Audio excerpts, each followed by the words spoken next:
It's time to breathe, bend, and stretch.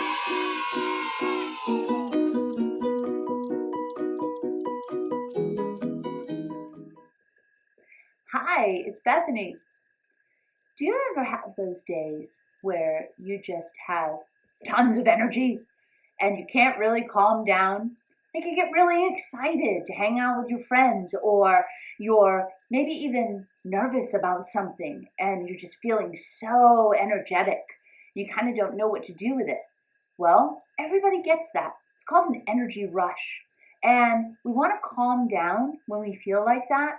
Like it's fun to be excited, but we don't want to stay too excited for too long. And certainly not if we're feeling nervous or anxious. That kind of excitability for too long really builds a lot of stress. So today, I'm going to teach you poses that will help you to calm down when you're feeling that energy rush. Here's what you'll need for your practice. You'll need some space so that you can move around. You'll want to have some water so that you stay hydrated. And you can grab your yoga mat and put it out. But if you don't have one, don't worry. It's totally fine to practice without one. Let's look at the poses we're doing today. We're doing active child's pose, half pigeon pose, double pigeon pose, and easy sitting pose. Come down on your hands and knees. Take your knees apart and bring your big toes to touch. This is active child's pose. This is a very good way to calm down and to feel grounded. Your head is touching the floor. Your hips come back towards your heels.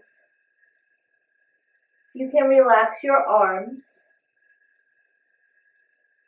If it's more comfortable for you, you can point your fingers and your thumbs to touch above your head. And just take deep, deep breaths all over all sides of your chest.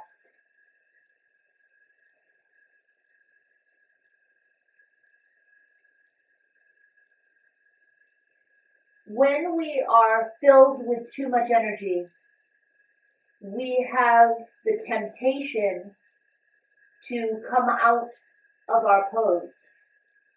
We want to do something. We feel like we're missing out on something, but you're not. You are in charge of what you think and what you do. That's a very important thing to understand.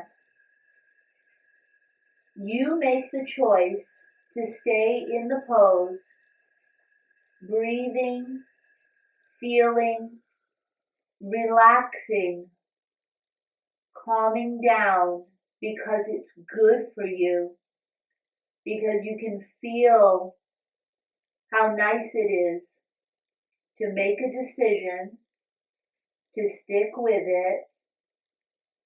Look at how much control you have over your own body and mind. Breathing, staying in your active child's pose, feeling your breath. Let's take one more breath together.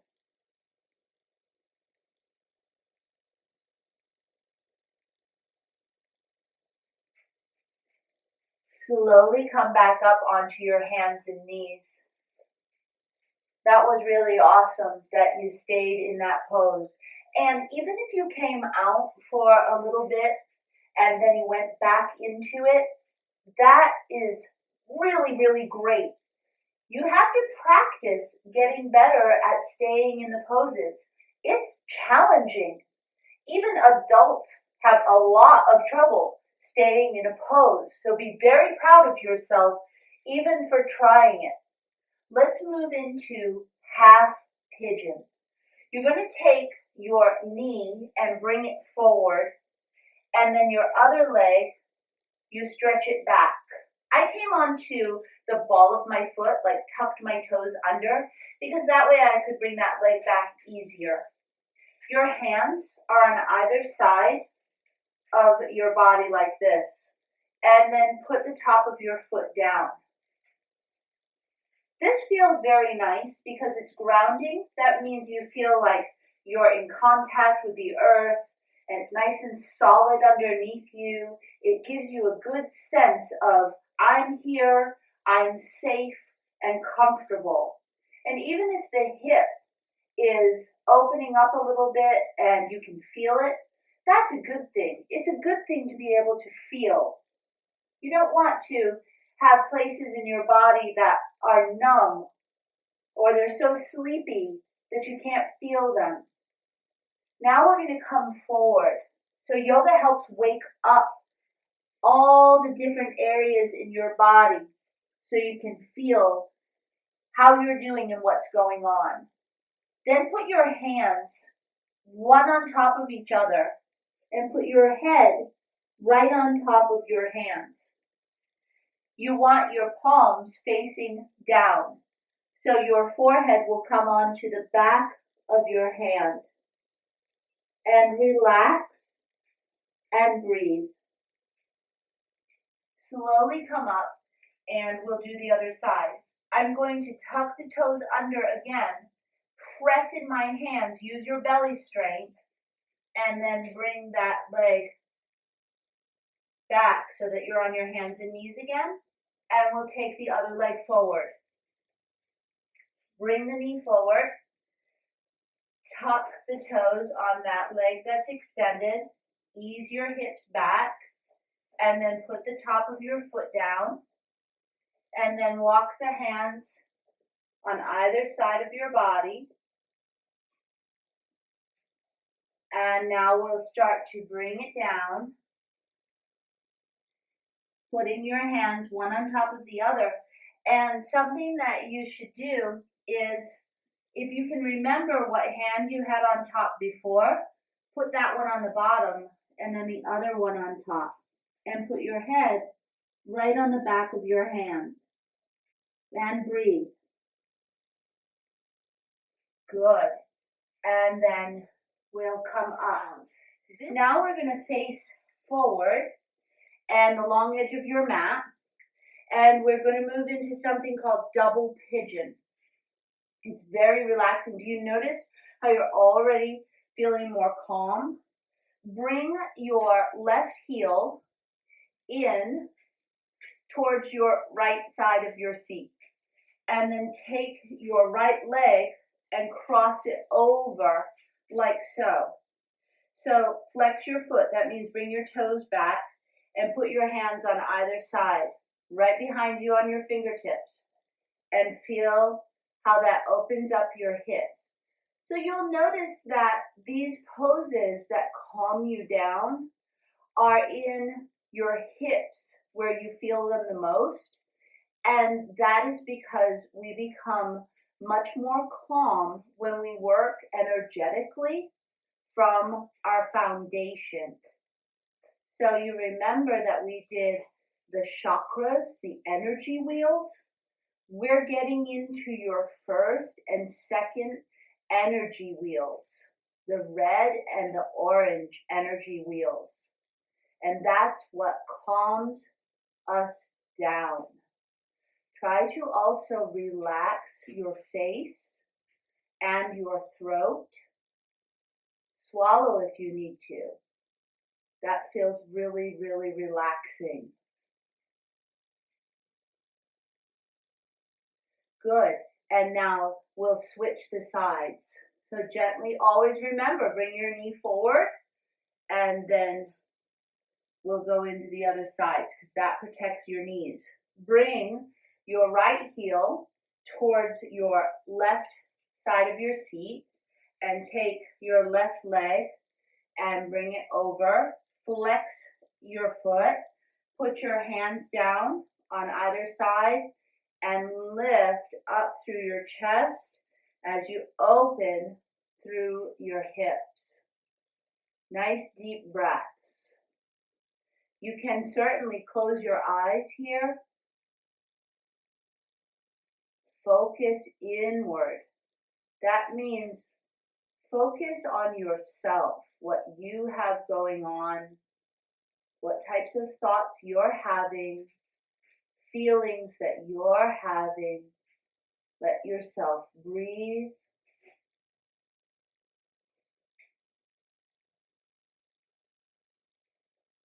And then we will gently release, bringing the knee forward. And we're going to cross our legs. And the last thing that we're going to do is take some deep breaths together before we go into Shavasana. So legs crisscrossed and hands on to the thighs, palms facing down. That helps us stay grounded in our foundation. Relaxing, closing the eyes gently. Breathing in and out for 5 breaths.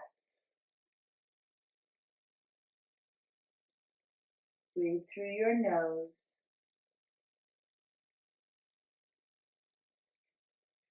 It is okay if you still have some extra energy.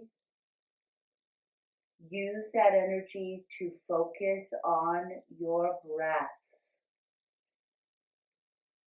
And then gently open your eyes. You did a really great job today. Now it's time to rest. Lie down on your back. Bring your arms down by your sides.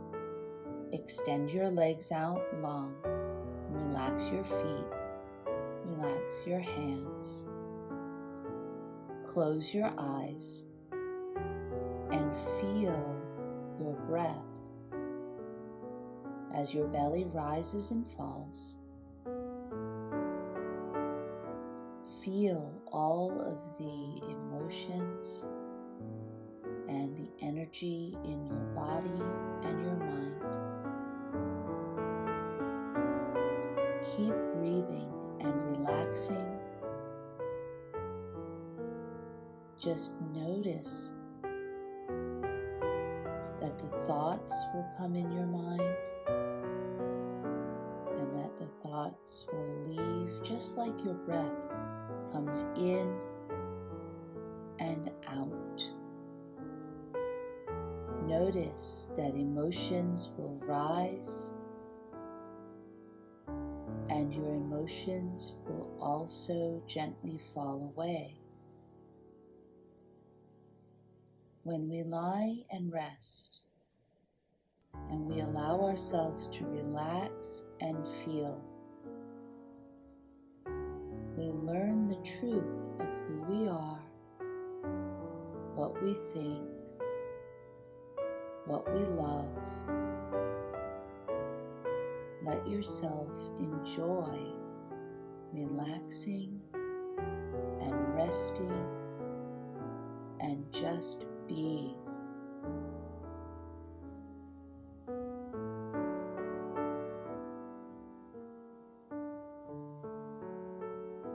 Now we're going to take a very deep breath in.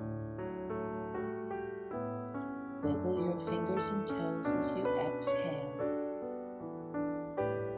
Gently open your eyes and roll to the side. Press yourself up.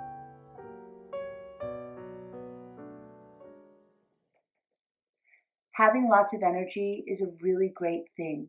Learning how to use our energy in ways that benefit us the most is an even better thing. And I think it's fantastic that you took the time to slow down when you had that energy rush going on and you learned how to relax, how to focus, and that you have so much power within you to take really good care of yourself. Until next time, bye.